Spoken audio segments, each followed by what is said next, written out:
Judge Thomas Williams had just finished a long day at the courthouse. It was a calm afternoon, and the sun was beginning to set as he drove home, feeling the weight of his responsibilities. He had been a judge for over a decade, earning respect from his colleagues and the community. His car, a sleek silver sedan, was parked in the driveway, a gift from his parents after many years of hard work. As he drove through the quiet streets of his city, the soft hum of the engine was the only sound accompanying him. The day had been full of cases that tested his patience and skill. But today felt different. Today, there was an unusual sense of calm. Judge Williams wasn't rushing. He was taking his time, allowing the evening to unfold naturally. He was about a mile from home when something unexpected happened. In his rearview mirror, he noticed a police car flashing its lights. He wasn't speeding, so the officer's signal didn't make sense. Confused, Judge Williams glanced at the rearview mirror again, just to double-check. The police car was right behind him now, and the siren was wailing softly. He knew he had done nothing wrong, yet he still pulled over to the side of the road. He turned off the engine and waited, unsure of what was about to happen. The evening suddenly felt a little less peaceful. Moments later, a young police officer stepped out of the patrol car and walked toward Judge Williams' sedan. The officer was tall, with short brown hair and a serious expression. He wore the standard blue uniform and a pair of black gloves, as if preparing for something. Judge Williams couldn't help but feel a bit uneasy. He had been pulled over countless times before, but there was something different about this moment. When the officer reached the car, he tapped on the window. Judge Williams rolled it down. "Good evening, sir," the officer said, his voice firm but polite. "May I see your license and registration?" Judge Williams quickly reached for his wallet and the car's paperwork. "Of course, officer," he replied, trying to remain calm. He handed the documents over, and the officer took them without a word. For a few moments, there was silence. The officer flipped through the paperwork, his eyes scanning the details on the license. Judge Williams couldn't help but feel the weight of the officer's gaze, but he didn't say anything. His mind was running through possible reasons for the stop, but nothing came to mind. He hadn't broken any laws. The officer finally spoke again, his voice a little colder this time. "This is your car?" he asked, his eyes still on the registration papers. "Yes, it is," Judge Williams replied, feeling a twinge of confusion. "It's mine." The officer didn't immediately respond. Instead, he glanced at the car, then back at the judge.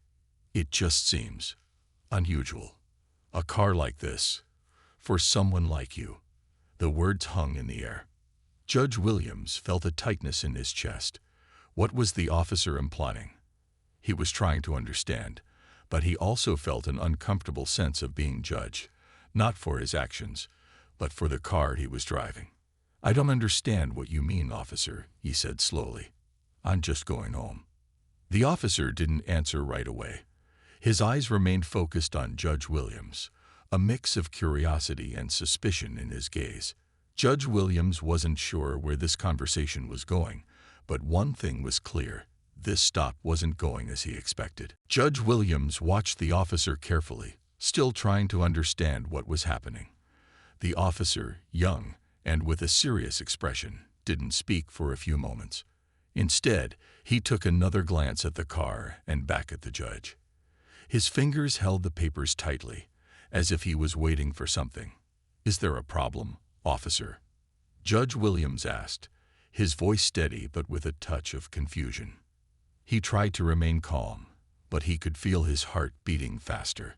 Everything about this stop seemed off. The officer paused, taking a deep breath before speaking.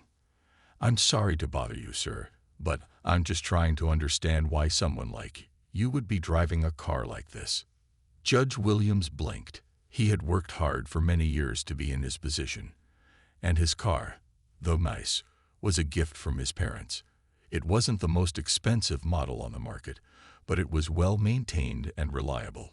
He hadn't expected to be questioned like this, especially by someone in law enforcement. "I've had this car for a while," he said, his voice now more cautious. "It was a gift from my parents after I finished law school. There's no reason for any concern." The officer didn't respond immediately. He just stood there, still holding the papers, eyeing Judge Williams with a mixture of suspicion and curiosity. His hand hovered near his belt, as if ready for something, but there was no immediate sign of danger. It was just strange. "Can you step out of the car, please?" the officer asked after another long pause. Judge Williams' stomach tightened.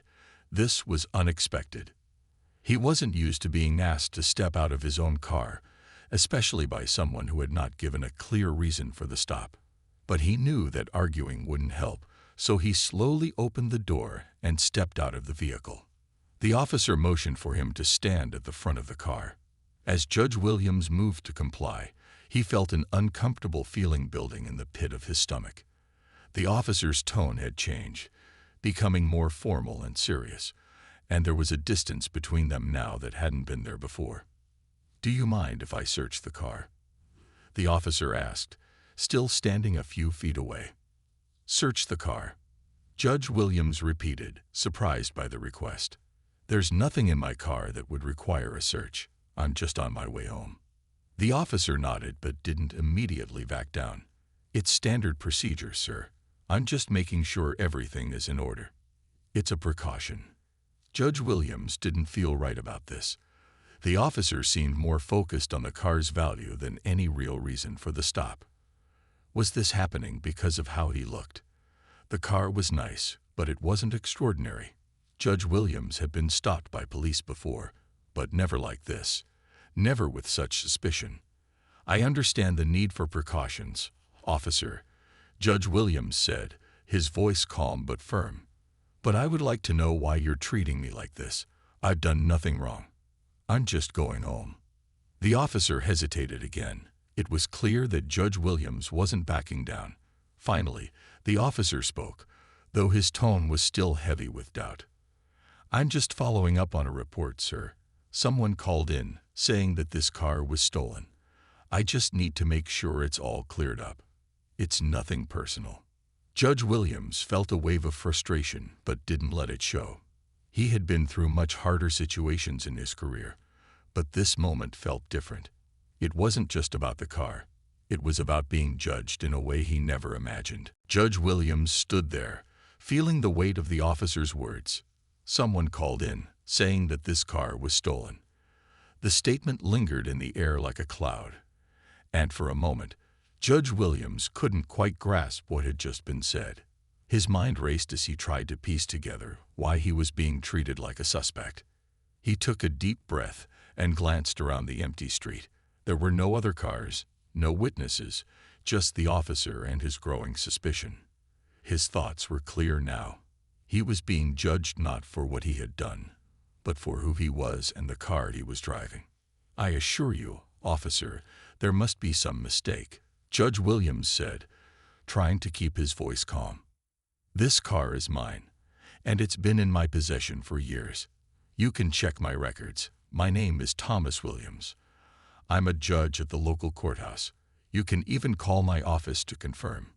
The officer looked down at the registration papers once more, his fingers tapping against the edges. There was a pause as he considered the judge's words, but his eyes never fully left the car. It was as though he couldn't let go of the idea that this was all too strange. For a moment, it seemed like the officer didn't believe the words he was hearing. "You're a judge?" the officer asked, raising an eyebrow as he looked up. "Yes, I am," Judge Williams replied, trying to keep his tone respectful but firm. "I've been serving in the courthouse for over 10 years now. You can verify my identity, but I would appreciate it if we could move past this misunderstanding." The officer hesitated, looking at Judge Williams with a mix of confusion and doubt.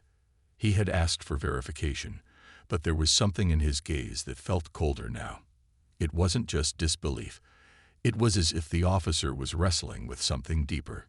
Maybe it was the car, or maybe it was the judge's calm demeanor, but whatever it was, Judge Williams could feel the tension rising.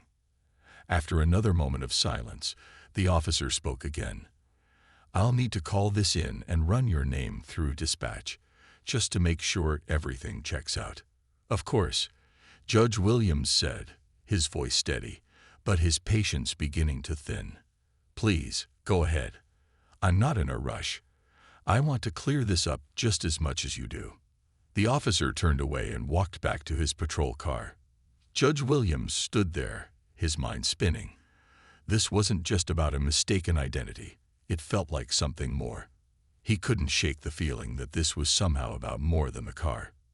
It was about him, about who he was, and the officer's perception of him.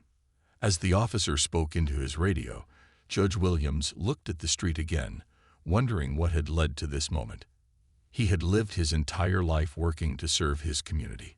He had worked hard to get to where he was, earning his degree, becoming a judge, and contributing to his community.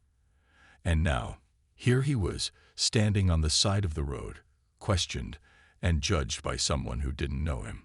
The sound of the officer's voice came through the radio, his words blurred by static. Judge Williams couldn't make out everything the officer said, but he could hear the dispatcher's response clearly. Subject confirmed. Thomas Williams. Judge, local courthouse. Car registered to him. There was a brief silence before the officer returned, walking back with his head lowered. His steps were slower now, and there was no longer a trace of the earlier suspicion. Well, Mr. Williams, the officer said, his voice softer, almost apologetic, it seems everything checks out. My apologies for the inconvenience. Judge Williams stood still for a moment, trying to keep his emotions in check. I appreciate you confirming it, but I must ask, why did you stop me in the first place? I've been nothing but respectful. The officer shifted his weight from one foot to the other, clearly uncomfortable. I was just following a report, sir. I didn't mean to cause any trouble. Judge Williams nodded, though he couldn't help but feel the weight of the officer's earlier words hanging in the air. He had been treated as a suspect, his identity questioned without cause. It wasn't just about the car. It was about something deeper. And that was something Judge Williams couldn't forget. The officer stood there for a few moments, still holding Judge Williams' identification papers in his hands. It was clear that the situation had changed. The officer's earlier suspicion had given way to something else now, perhaps guilt or hesitation, but there was no longer any direct challenge to Judge Williams' identity. Judge Williams took a slow breath, his frustration bubbling beneath the surface. It wasn't about the mistake anymore. It wasn't just about being pulled over. It was about the fact that the officer's questions and his behavior had felt unnecessary, even unfair. Judge Williams was a judge, a person who had worked his whole life to earn respect in his community. To be treated this way, just because of the car he was driving, felt like an injustice. The officer shifted uncomfortably, clearly unsure of how to move forward. I'm sorry for the trouble, sir, he said quietly. I really was just following up on the report. It was my mistake. Judge Williams nodded, but his calm exterior was hard to maintain. He felt like the officer was offering an apology, but it felt empty, as if the officer still didn't fully understand what had happened. I understand that you were just following orders, Judge Williams replied, his voice measured. But I've been stopped now because someone decided that I didn't belong behind the wheel of this car. Someone assumed that because of the way I look, I was doing something wrong. The officer looked away for a moment, unsure how to respond. The air between them was thick with unspoken words. The apology didn't change the fact that Judge Williams had been treated as a suspect, despite his status and his identity being perfectly clear. He had done everything the officer asked without complaint, yet he couldn't shake the feeling that the officer saw something in him that wasn't about his role in society, but about his appearance. I didn't mean to make you feel that way, the officer finally said, his voice low, almost embarrassed. It's just that we have to follow up on reports when they come in. It's part of the job. Judge Williams nodded again, but the frustration inside him didn't go away. I know you have a job to do, but it's not right to assume someone is guilty based on what they look like or the car they're driving. I understand the need for safety, but what happened today? This wasn't about safety. It was about judgment. The officer was quiet for a long moment. His eyes flickered to the car, then back to Judge Williams. "I'm sorry," he said again, his voice more sincere this time. "I didn't mean to make this difficult for you." Judge Williams took another breath. He wasn't angry anymore, but he felt the weight of what had happened, the way the situation had made him feel small. He didn't want to let the officer off too easily, but at the same time, he could tell the officer was truly uncomfortable with what had occurred. "I'm sure you didn't, officer, but maybe next time, before assuming someone has done something wrong, you should ask more questions. Get to know the person before deciding who they are." The officer nodded slowly. "I'll remember that, sir."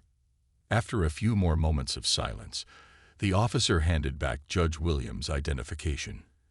"Everything checks out," he said, his voice no longer as uncertain. "You're free to go." Judge Williams nodded and got back into his car. As he started the engine, he felt a sense of relief, but also unease. The situation had been resolved, but it had left him thinking about how often people were judged simply by their appearance, by assumptions that didn't take the whole person into account. He pulled back onto the road, but the unease stayed with him. The officer had apologized, but the real question remained: how many others would have been treated differently, or even worse, in the same situation? As Judge Williams drove away from the scene, his hands gripped the steering wheel tightly. The calm evening he had hoped for had turned into something he would never forget.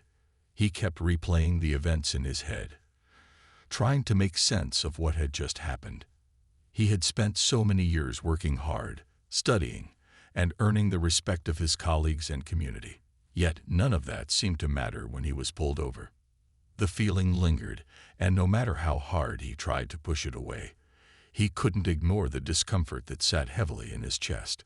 His mind raced as he thought about the officer's questioning, how quickly he had been judged simply for driving an expensive car.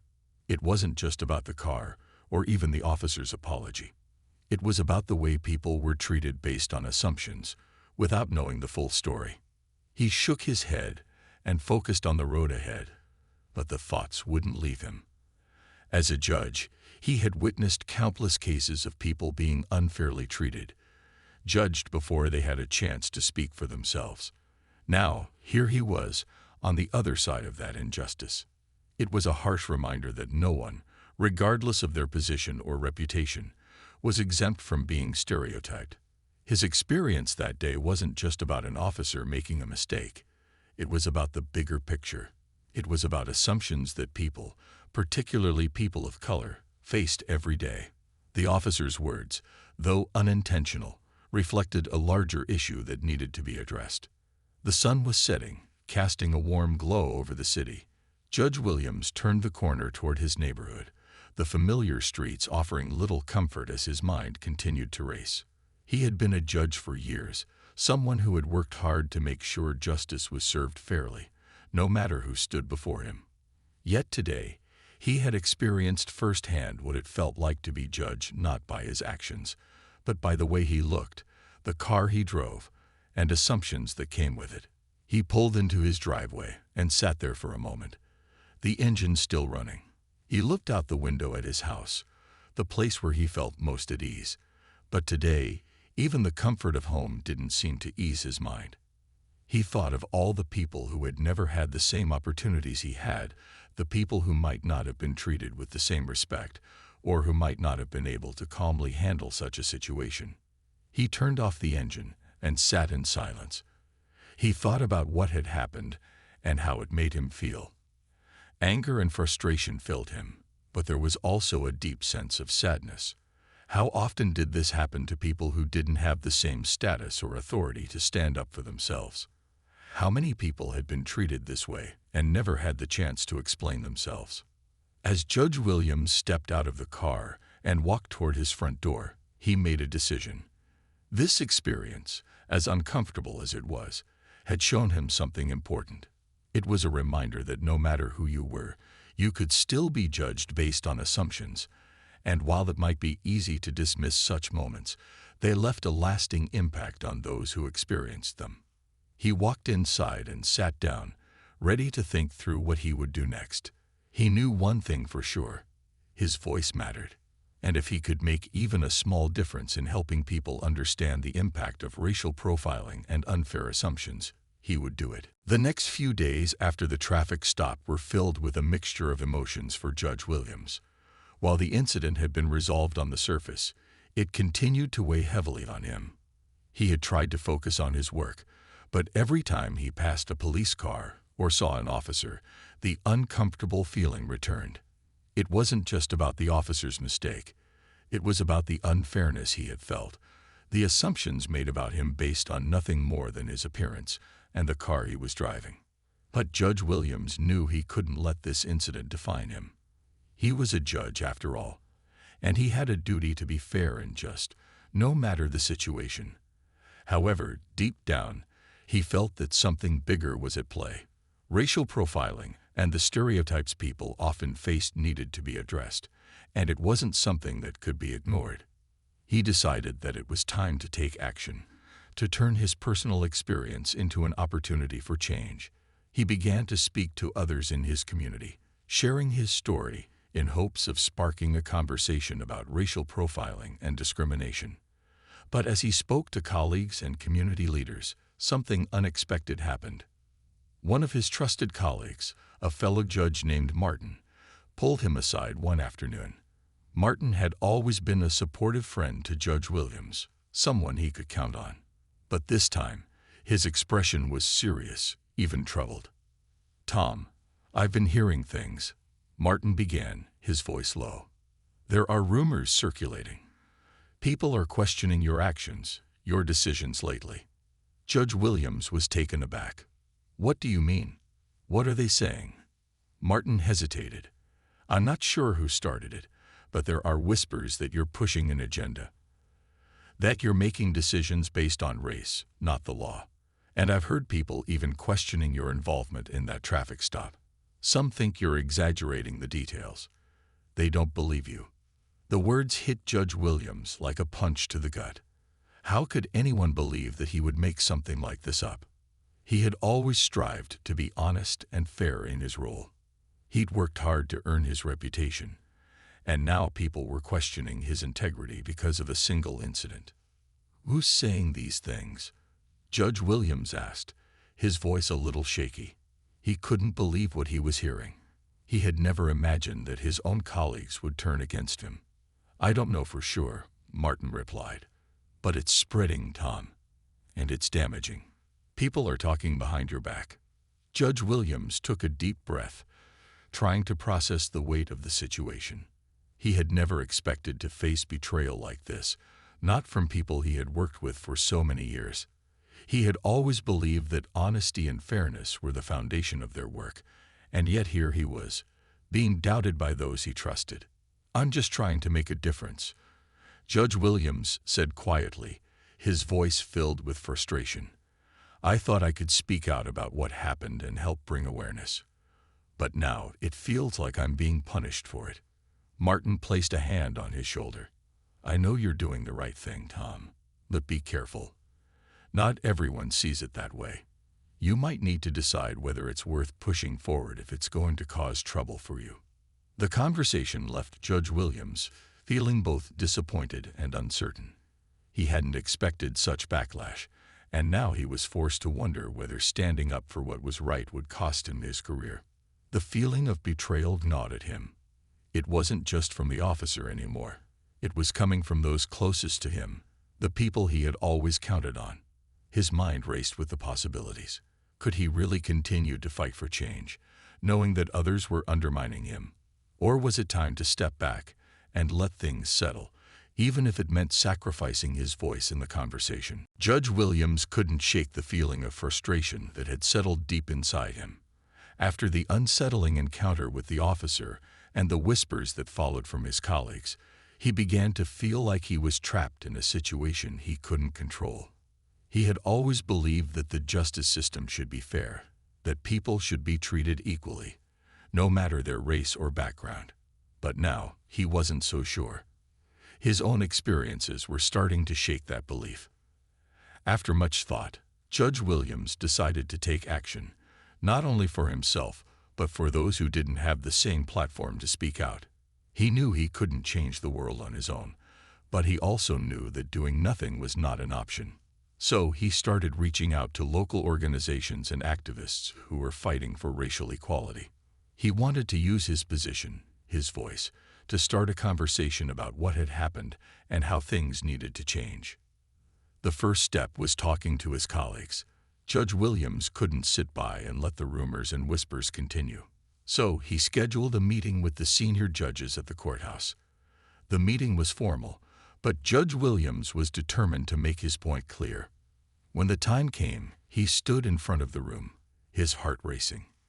He wasn't used to feeling so nervous in front of his peers. But this was different. This wasn't about a case. This was about his personal experience, about something bigger than his career. He needed to make them understand that racial profiling was not just an issue for people on the streets. It affected everyone. "I want to talk about something that happened to me recently," Judge Williams began, his voice steady but filled with emotion. "I was pulled over by a police officer who suspected that I had stolen the car I was driving. Despite my identification, despite my position as a judge, I was treated with suspicion. And I'm not the only one. This happens every day to people who don't have the same privileges I do. It's time we acknowledge that this kind of treatment is a reality for many." The room fell silent. The other judges exchanged looks, some uncomfortable, others trying to hide their surprise. Judge Williams could see that many of them had never thought about the issue in the same way. They hadn't been on the receiving end of such treatment. But he wasn't going to stop. "I know this is difficult," he continued, "but we have to look at the system. If we want true justice, we have to address the problems in it. We can't ignore the way people of color are treated differently. We have to be the ones to lead the change." It wasn't easy. Some of the judges didn't understand, and a few even disagreed. But there were others who listened, who started to ask questions of their own. The conversation had started. It wasn't perfect, and it wasn't going to be easy, but Judge Williams knew it was a step in the right direction. In the weeks that followed, Judge Williams began to see small changes. More people in his community reached out to thank him for speaking out. His colleagues began to open up about their own experiences and the need for change. The whispers, though still there, started to fade.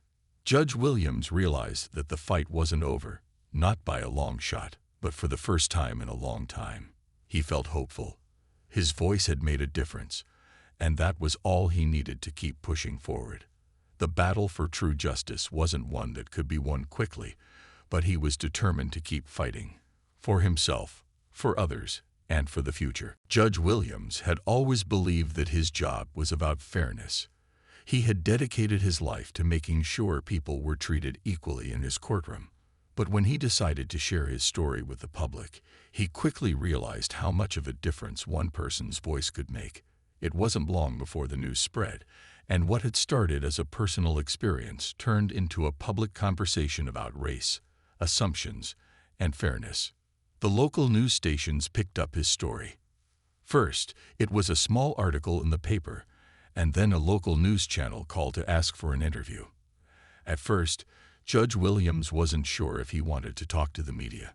He was nervous about how it would be received. But he knew that if he didn't speak up, the conversation might never start. So, he agreed to the interview. On the day of the interview, he sat in front of the camera, trying to stay calm. The reporter asked him to tell his story from the beginning. As he spoke about the officer who had stopped him, about the questions and the assumptions, he could hear the tension in his own voice. He had told the story many times now, but it still stung. It wasn't just about the stop. It was about the way he had been treated because of his race and the car he drove. He wasn't just a judge. He was a black man in a nice car, and that made him a target for suspicion. "I want people to understand that this isn't just one bad experience," Judge Williams said in the interview. "This is something that happens every day to people who don't have the same privileges I do. I was treated like a criminal simply because of what I looked like. This is about more than just one officer's mistake. It's about a system that makes assumptions based on race. As the interview aired, Judge Williams was surprised by the response. The public reaction was overwhelming. People who had never considered the issue of racial profiling began to reach out. They sent letters, made phone calls, and posted on social media, sharing their own experiences. Some shared stories of being treated unfairly by the police. Others simply offered their support. But not everyone was supportive. Some people felt uncomfortable with the way Judge Williams had spoken out. They argued that the officer had been doing his job, that the stop was just a mistake. They didn't want to acknowledge the deeper issue of racial bias. But Judge Williams didn't back down. He knew that the conversation had started, and that was the first step toward change. The local community leaders also weighed in. Some praised Judge Williams for his courage in speaking up, while others, like his fellow judges, struggled to accept the reality of what had happened. Many were uncomfortable talking about race, and even though they respected him as a judge, they didn't always agree with his views. But over time, some of them began to listen more closely. They realized that Judge Williams wasn't just speaking for himself. He was speaking for a community that had been marginalized for too long. The conversation about racial profiling continued to grow. It became a topic in town hall meetings, in classrooms, and in local gatherings. People from all walks of life were having honest conversations about the assumptions they made, and how those assumptions affected their behavior. It wasn't easy, and it wasn't always comfortable, but it was a start.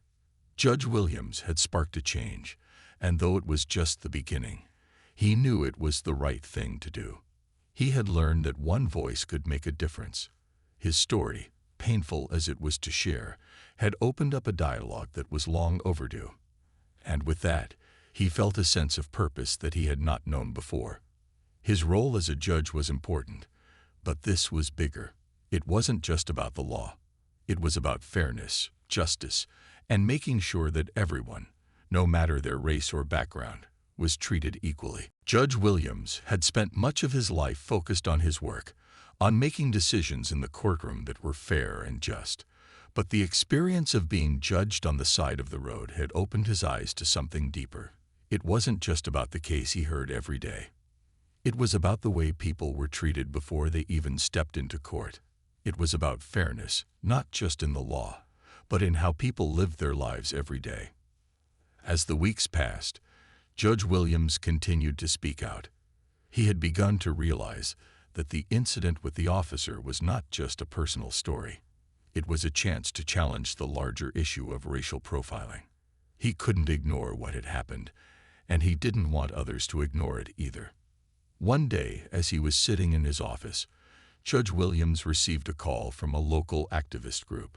They had heard his story and wanted to meet with him to discuss how they could work together to address racial profiling in their community. The invitation was both humbling and exciting. He had never imagined that his experience would lead to something like this. When they met, the group shared their own stories of how they had been treated unfairly by the police. Some were people of color, others were allies, but they all had one thing in common: their belief that the justice system needed to change. They asked Judge Williams if he would consider joining their efforts to raise awareness and advocate for better training for law enforcement officers. It was a big ask, but Judge Williams knew this was his chance to make a real difference. After some thought, Judge Williams agreed. He didn't want to be just another voice talking about change. He wanted to be part of that change. He agreed to help with community programs, to speak about his experience, and to join efforts to create better policies that would ensure everyone was treated with respect and fairness. His decision wasn't easy. There were still people who didn't understand, who thought he should have kept his personal experience private. Some said that as a judge, he shouldn't speak so openly about race or police practices. But Judge Williams knew deep down that silence wasn't the answer. He knew that if things were going to change, people needed to hear uncomfortable truths. He needed to speak up, even if it meant facing criticism. Judge Williams began to speak at schools, community centers, and town hall meetings. He shared his story, But more importantly, he urged people to look beyond their own experiences and understand what others were going through. He asked them to challenge their assumptions and to consider how easy it was to judge others based on the way they looked, the car they drove, or where they came from. The more Judge Williams spoke, the more people came forward to share their own experiences. He heard from people who had been treated unfairly, who had felt like they didn't belong simply because of their race. Their stories were heartbreaking, but they also fueled his determination to keep pushing for change. One evening, as he stood in front of a crowd of community members, Judge Williams felt a sense of pride. The room was filled with people who were ready to listen, ready to learn, and ready to act. He realized that this was what it was all about. It wasn't just about one person's experience. It was about a collective effort to make sure everyone had a chance at fair treatment. Judge Williams knew the road ahead wouldn't be easy. Change never was. But he also knew that, by taking a stand, he had made a difference. His story had started a conversation, and that conversation was growing. With each person he spoke to, with each effort he made, he was helping to build a future where everyone, regardless of their background, could stand tall and be treated with dignity. And that, he thought as he walked away from the meeting, was a victory worth fighting for.